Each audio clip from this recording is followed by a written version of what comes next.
I was sitting on my couch on a Friday night, scrolling through nothing important, when Madison walked through the door with that rehearsed energy people have when they're about to deliver news they've already justified to themselves. She dropped her purse on the counter, sat down next to me with exaggerated casualness, and said, "So, something kind of funny happened today." I looked up from my phone. "Yeah? What's that?" "Nathan texted me. You know, my ex from college. The one who moved to Florida after we graduated." My stomach tightened, but I kept my face neutral.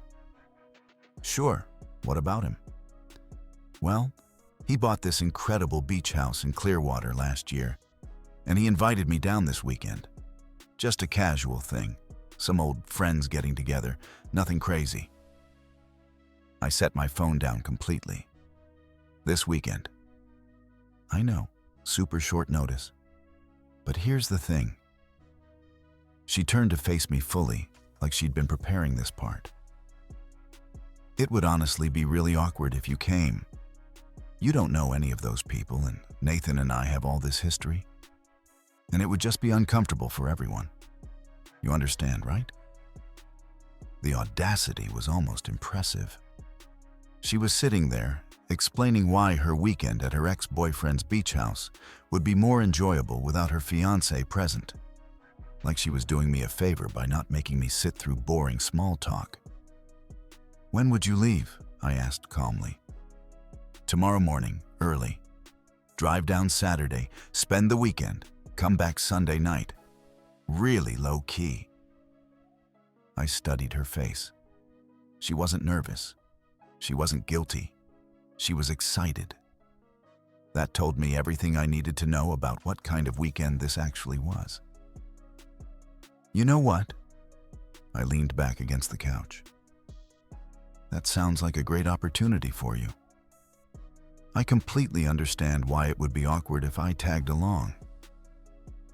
Her eyes widened slightly. She'd clearly expected resistance, maybe even a fight. "Really? You're okay with this?" "Of course. We've been planning this wedding for months. You deserve a little break. The beach sounds perfect." "Oh, wow. I thought you might be upset. This is why I love you." She leaned over and kissed my cheek. "You're so understanding." "I try to be. What time are you leaving tomorrow?" "Probably around 8. Want to beat the traffic?" "Smart. Well, I hope you have an amazing time." She practically bounced off the couch. "I'm going to go pack. This is going to be so much fun." As she disappeared into the bedroom, I could hear her humming. Actually humming. The woman was about to spend the weekend with her ex-boyfriend, and she was humming while packing her bikini. I sat there for a moment, letting it all settle. 3 years together, 18 months engaged, a wedding planned for next spring. And here she was, casually announcing a romantic weekend getaway with another man, confident I'd just accept it like some doormat who'd sit at home waiting for her to come back.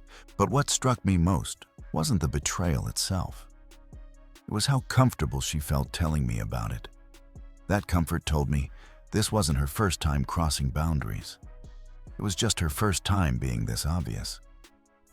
I pulled out my phone and started making a mental list. By the time she came back out with her overnight bag, cheerfully showing me the sundress I'd bought her for her birthday that she was bringing along, I was already 3 steps ahead. "All packed?" I asked with a smile. "Yep, just some summer stuff in my swimsuit." "Perfect. Drive safe tomorrow." "I will. Love you." "Love you too. See you Sunday night." But as I watched her load that bag into her car Saturday morning, waving goodbye with that bright, carefree smile, I knew she wouldn't be seeing me Sunday night. She'd be seeing a completely different version of her life. Saturday morning came with that particular quiet you only notice when you're alone. No hairdryer running, no closet doors slamming, no last-minute outfit debates, just silence and the sound of my coffee brewing. I gave it until 9:30 to make sure she was well on her way before I started making calls. First stop, Fisher Jewelry on Main Street. I'd bought the ring there 18 months ago, and I'd kept every piece of paperwork. Mr. Fisher himself remembered the purchase. "Calling off the engagement?" he asked sympathetically as I handed over the ring. "Something like that. She decided she had other priorities." "I'm sorry to hear that, but yes, we can absolutely process the return. Give me 20 minutes to verify everything." 20 minutes later, I walked out with a check for $15,000. The exact amount I'd put down for what was supposed to be her dream ring. Funny how quickly dreams can turn into relief. Next stop was Barry Auto Sales, where I'd co-signed for her Honda Civic 2 years ago. The loan was in my name, the insurance was in my name, but she'd been driving it like it was hers. Time to correct that misconception. "You want to sell it today?" Jesse at the dealership asked, looking over the paperwork. "Is that a problem?" "Not at all. Clean title, good condition, decent mileage. We can have this processed within the hour." While Jesse ran the numbers, I called my insurance company and had her removed from my policy, effective immediately. Then I called the bank and had her name taken off my checking account, also effective immediately. "Any particular reason for the changes?" the bank representative asked. "Life circumstances have changed. I need to protect my assets." "Understood, sir. The account is now solely in your name." By noon, I was walking out of Barry Auto Sales with another check, this one for $8,000. Not bad for a Saturday morning's work. I stopped at the hardware store on the way home and picked up 24 moving boxes, heavy-duty ones, the kind that could hold a lot of belongings without falling apart. The house felt different when I got back. Maybe it was knowing what I had to do, or maybe it was just seeing it without her clutter scattered everywhere. But for the first time in months, the place felt like mine again. I started with her closet. Dresses, blouses, shoes, purses, everything folded neatly and packed away. I wasn't angry about it. Anger would have meant throwing things around, maybe breaking something. This was different. This was methodical. Each item I packed felt like reclaiming space. Physical space, mental space, emotional space. By the time I finished with the bedroom, I had 6 boxes packed, and the room looked like it belonged to a bachelor again. The bathroom took another 2 boxes. Amazing how much space one person's beauty products could consume. Shampoos, conditioners, makeup, hair tools, lotions, perfumes. I packed it all carefully. Whatever happened next, I wasn't going to be accused of destroying her things. By 4 o'clock, I was standing in my living room, surrounded by 8 neatly labeled boxes. 3 years of shared life reduced to cardboard containers. My phone buzzed.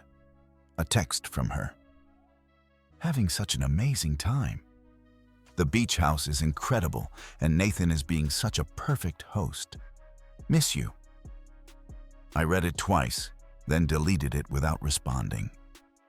If she was having such an amazing time with her perfect host, she wouldn't want me interrupting with mundane updates about my day. Instead, I called Ramsey Locksmith Services. They had a guy available for emergency calls, even on Saturday. "How soon can you get here?" I asked. "Give me an hour. You want all the exterior locks changed?" "Everything. Front door, back door, garage. New keys, new everything." "No problem. Cash or card?" "Card. How much?" $350 for the full service." "Perfect. I'll see you at 5. While I waited for the locksmith, I walked through the house one more time. It was strange how quickly a space could transform.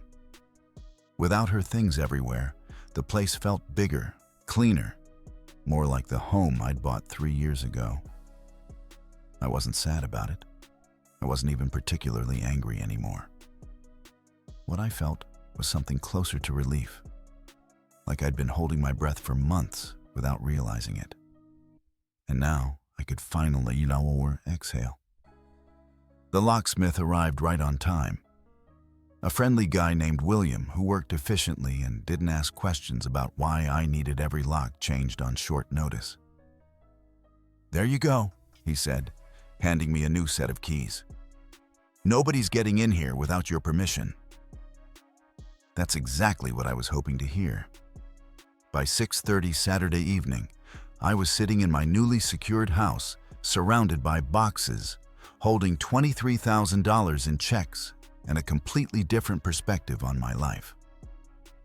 And the best part? She was still at the beach, having an amazing time with Nathan, completely unaware that her entire world had just been reorganized. I opened a beer and sat down to figure out what came next. Sunday morning hit different. No alarms, no rush to get anywhere. Just the sound of birds outside and the knowledge that I had a house to finish reclaiming. I started my day with coffee and a systematic approach to the remaining traces of our shared life. The kitchen first, her fancy coffee pods, her organic everything, her collection of smoothie ingredients that cost more than my weekly grocery budget. All of it went into boxes. Then I hit the living room. Her decorative candles, her throw blankets, her collection of picture frames with photos of us at various stages of apparent happiness. I paused at one from last Christmas. She's laughing at something I said, looking genuinely happy. I wondered if she was faking it even then. Didn't matter now. Into the box it went. The process was almost meditative. Each item removed revealed more of my original space. My furniture without her additions, my walls without her artwork, my life without her presumptions about permanence. I was wrapping up her yoga equipment when my phone rang. Unknown number. "Hello? Hey, is this Madison's fiance?" The voice was young, female, slightly hesitant. "Who's asking?" "This is Ashley, Madison's sister. We met briefly at the engagement party last year." Ashley. I remembered her now. Younger than Madison by about 4 years, quieter, had seemed genuinely nice during the few times we'd interacted. "Right, Ashley. What's up?" "I hope you don't mind me calling.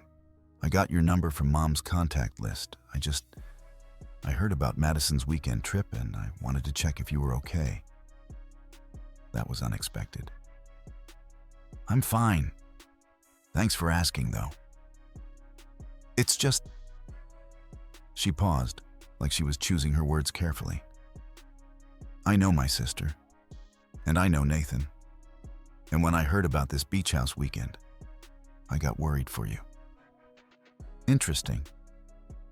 Her own sister was concerned about Madison's behavior. "What do you mean?" "Can I be honest? This isn't the first time Madison has done something like this. There have been other trips, other old friends she's reconnected with. I've seen her do this pattern before, and it usually doesn't end well for the guy she's with." I stopped packing and sat down on the couch.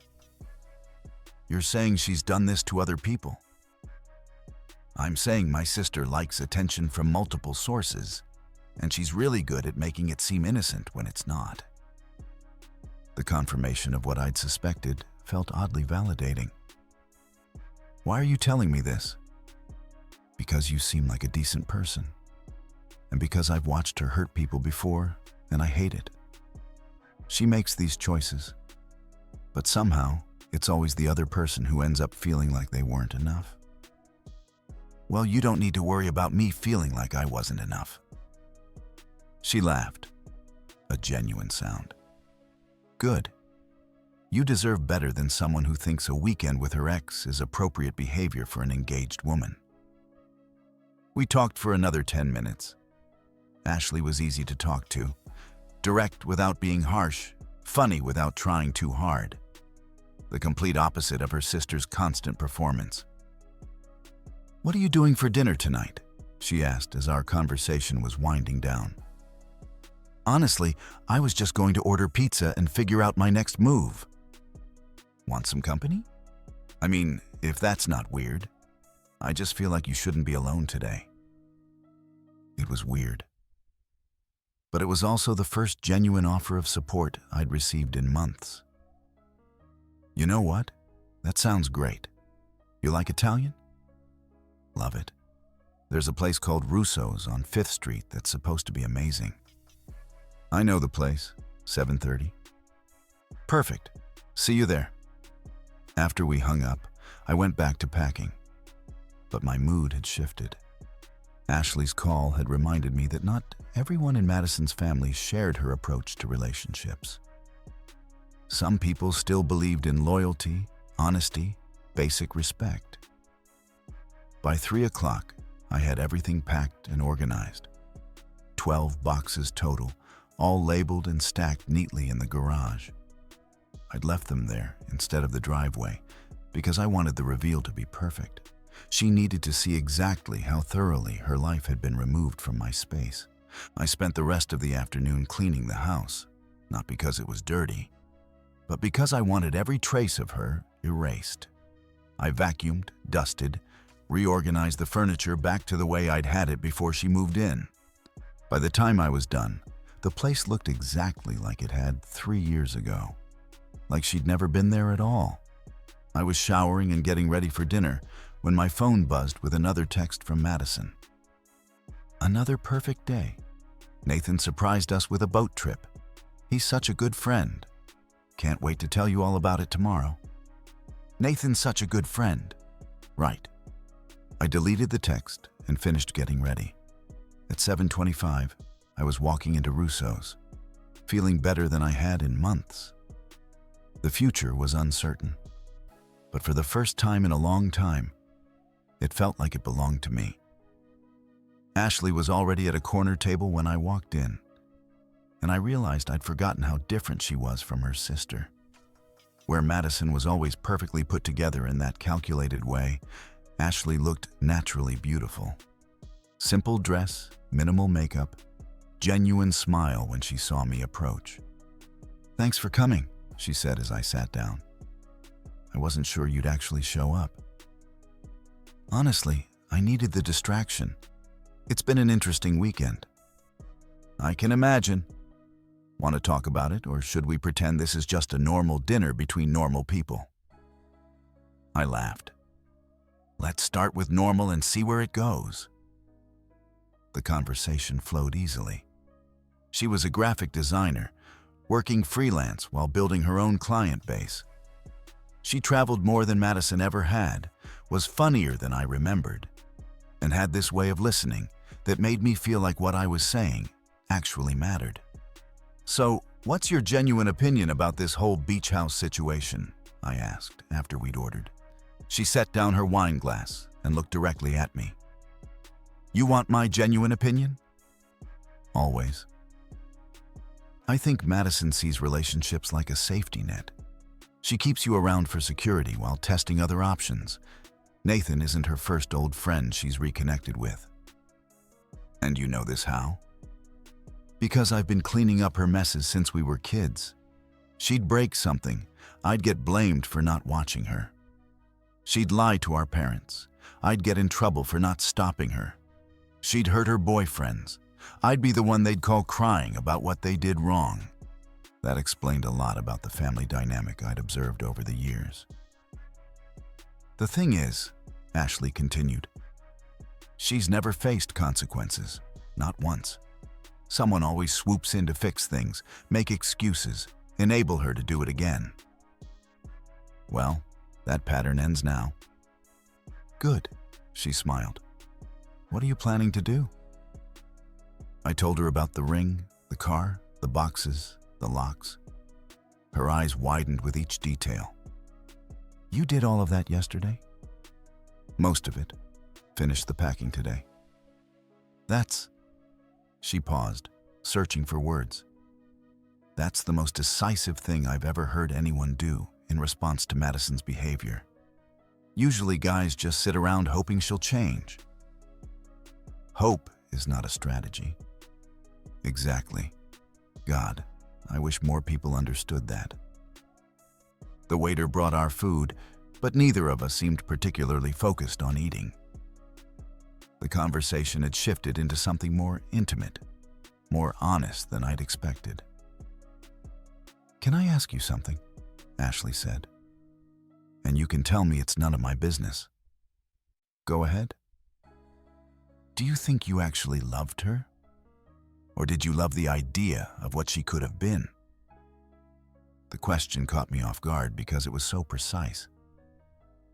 That's a really insightful question.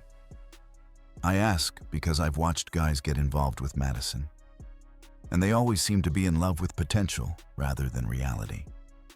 Like they're dating her best qualities and ignoring everything else. I thought about it while taking a bite of my pasta. I think I loved who she was when we first met. But that person either changed or was never genuine to begin with. Probably the second one. Madison's really good at being whoever she thinks someone wants her to be, until she gets bored or finds someone more interesting. "Is that why you called me today? To warn me about this pattern?" She shook her head. "I called because I've been watching you at family events for 2 years, and you always seemed like the only person who was genuinely trying to make things work. While she was taking selfies or complaining about something, you were talking to our dad about his work or helping Mom in the kitchen. You were actually participating in our family, not just tolerating it." She paused, then added quietly, "And I've had a crush on you since the engagement party." The admission hung between us for a moment. I wasn't sure what I'd expected her to say, but it wasn't that. "Ashley?" I know. Terrible timing, inappropriate situation. Basically the worst possible circumstances to bring it up. But since we're being honest about everything else, I figured I should be honest about that too. I looked at her across the table. Really looked at her. The genuine warmth in her eyes, the way she'd been completely straightforward about everything.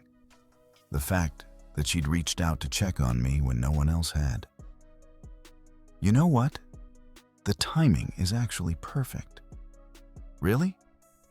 "Really. Because tomorrow, when Madison gets back from her amazing weekend with Nathan, she's going to discover that her life has completely changed. And having someone in my corner who understands the situation would be incredibly helpful." Her smile was radiant. "So, you want me there when she shows up?" "If you're willing to watch the fireworks, absolutely. I wouldn't miss it for the world." We spent the rest of dinner planning exactly how the next day would unfold. By the time we left the restaurant, it felt like we'd been friends for years rather than having just reconnected. When we got to my house, Ashley looked at the transformed space with appreciation. "It looks completely different, like you erased 3 years in one weekend." "That was the point. Show me the boxes." I led her to the garage where 12 neatly labeled containers sat stacked against the wall.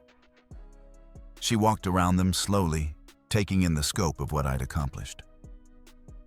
"This is going to destroy her," she said finally. "Good. Maybe it's time she learned what consequences feel like." Ashley turned to me with an expression I couldn't quite read. "You know what I'm thinking right now?" "What?" I'm thinking I should probably stay until tomorrow night, for moral support during the confrontation." "That's very thoughtful of you. Plus, I want to see the look on Madison's face when she realizes her little sister has better taste in men than she does." I kissed her then, not because of the situation, not because of anger at Madison, but because Ashley was exactly the kind of person I should have been with from the beginning. Smart, honest, direct, and completely uninterested in playing games. Tomorrow was going to be a very interesting day. Sunday passed in a way I hadn't experienced in years. No tension, no carefully constructed conversations, no second-guessing every decision. Just easy comfort with someone who said what she meant and meant what she said. Ashley and I spent the morning at a coffee shop downtown, then walked through the farmer's market picking out ingredients for lunch. Simple stuff, making sandwiches, talking about books, learning about each other without any agenda or performance. "What's the biggest difference between Madison and me?" she asked as we sat on my back deck eating lunch.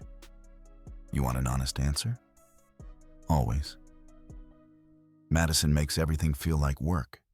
Every conversation has subtext. Every plan has conditions. Every day feels like I'm being evaluated on some criteria I'm not allowed to know. With you, I can just exist. That's because I'm not trying to control the outcome of every interaction. Madison needs constant validation that she's the most important person in every room. Is that why she went to Nathan's beach house? Partially, but mostly because she's never learned the difference between attention and love. She thinks if someone wants to spend time with her, that means she's winning some sort of competition.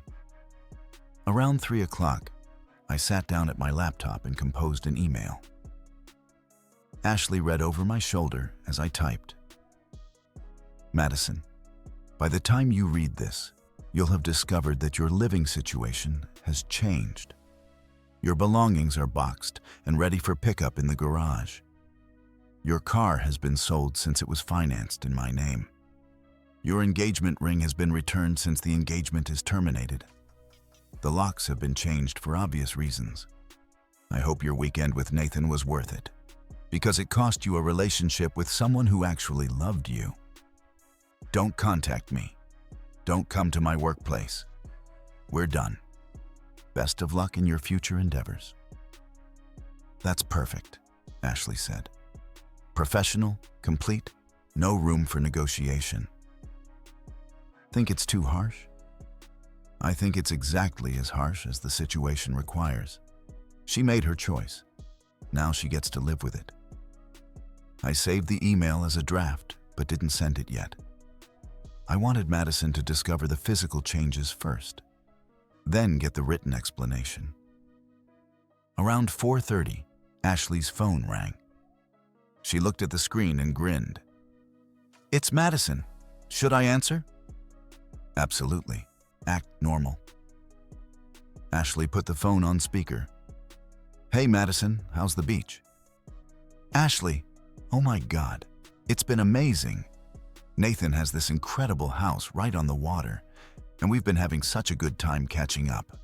I'm actually getting ready to drive home now." "That's great. Did you get lots of sun?" "So much sun.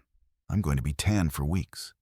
Nathan took us out on his boat yesterday, and today we just lounged on the beach. I feel so relaxed." Us. Interesting choice of words. Sounds perfect. Well, drive safe. I'll talk to you later. Love you, sis.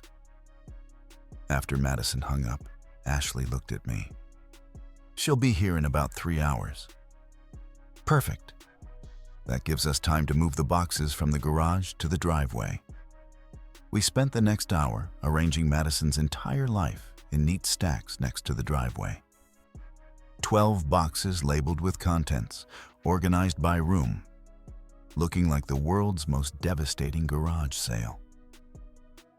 "You know what would be funny?" Ashley said as we positioned the last box. "What if we ordered pizza and we're just casually eating dinner when she pulls up?" "That's diabolical. I like it." So that's exactly what we did. At 6:30, we were sitting on my front porch with a pizza between us, talking and laughing like any normal couple on a Sunday evening. The boxes formed a neat perimeter around us, impossible to miss from the street. "I feel like we should have popcorn for this," Ashley said. "Too late now. Besides, pizza is better for dramatic revelations." Speaking of dramatic revelations, are you nervous? Not even a little bit, are you? No, I'm excited. I've been waiting years for Madison to face actual consequences for her choices. At 7:45, we saw headlights coming down the street. Madison's Uber. She must have realized her car's situation during the trip. The car slowed as it approached the house, and I could imagine Madison's confusion as she saw the boxes. The Uber stopped. Madison got out slowly, her beach bag in one hand, staring at the display of her belongings like she was.